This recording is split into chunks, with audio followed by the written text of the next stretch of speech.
2021 kurban faaliyetinin inşallah Umut Kervanı olarak startını vermiş bulunmaktayız.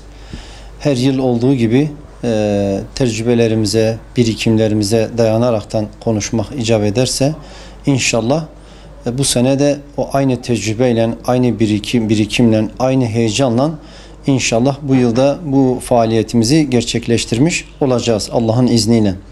Dolayısıyla tüm hazırlıklarımızı tamamlama aşamasındayız. Bununla birlikte tüm üye ve gönüllerimizle beraber yaklaşmakta olan bu mübarek Kurban Bayramı'nda da yine muhtaçları, yine çaresizleri, yine mazlumları ve yine geçen yıl olduğu gibi pandemi mağdurlarını inşallah bağışçılarımızla, hayırseverlerle birlikte bu mutluluğu yaşatacağız.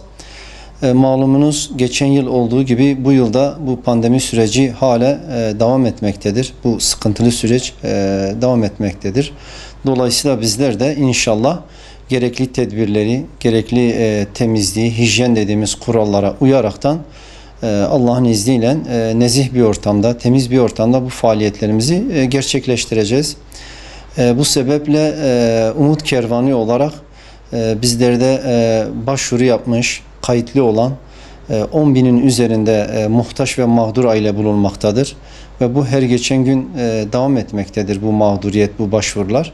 Dolayısıyla ben buradan tüm bağışçılara, tüm hayırseverlere, başta Diyarbakır halkı olmak üzere tüm Türkiye duyarlı vatandaşlara kesecek olan kurbanlarıyla alakalı olarak yollarını gözleyen, beklemekte olan bu çaresizlere, bu mazlumlara, bu muhtaçlara elbette ki el uzatacaklardır.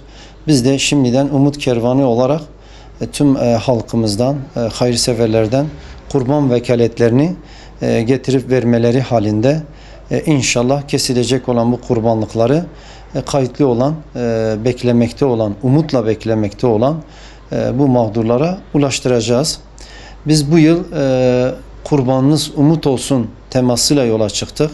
İnşallah gözlerindeki bu umudu, bu bekleyişi, bu yüreklerindeki ümitsizliği ümide çevirmek adına bu faaliyetlerimizi Allah'ın izniyle gerçekleştireceğiz. Dolayısıyla istiyoruz ki hep birlikte bu çaresiz olan mazlumların bugün, yani o mübarek gün, gelecek olan o mübarek günde de hep birlikte bu mutluluğa, bu sevince ve en önemlisi bu dua ortak olmaktır. İnşallah Umut Kervanı olarak da tüm hazırlıklarımızı tamamlamışız. O gün geldiğinde inşallah bu faaliyetimizi, bu güzel çalışmamızı gerçekleştireceğiz. Geçen yıl bizim toplamda 7500 aileye kurban eti dağıttık.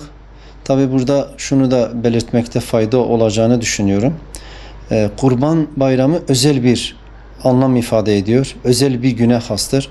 Rabbimizin Müslümanlar için iki bayramdan biri olan, ikincisi olan bu Kurban Bayramı'nda da inşallah bu hem hayırseverlerin kesecekleri bu Kurban Bayramı'ndaki bu kurbanlıkların hayır ve sevapları, ibadi noktasındaki değeri, Allah katındaki derecesi, öte yandan ise gözleri umutlu olan ve geldikten de gerçekten özellikle çocukların çaresiz olan annelerin mutluluklarını gözlerinden anlamak. Zira öyle ailelerimiz vardır ki yılda bir veyahut da iki sefer belki kırmızı eti görmeye bağlıdırlar. Belki onu görmektedirler.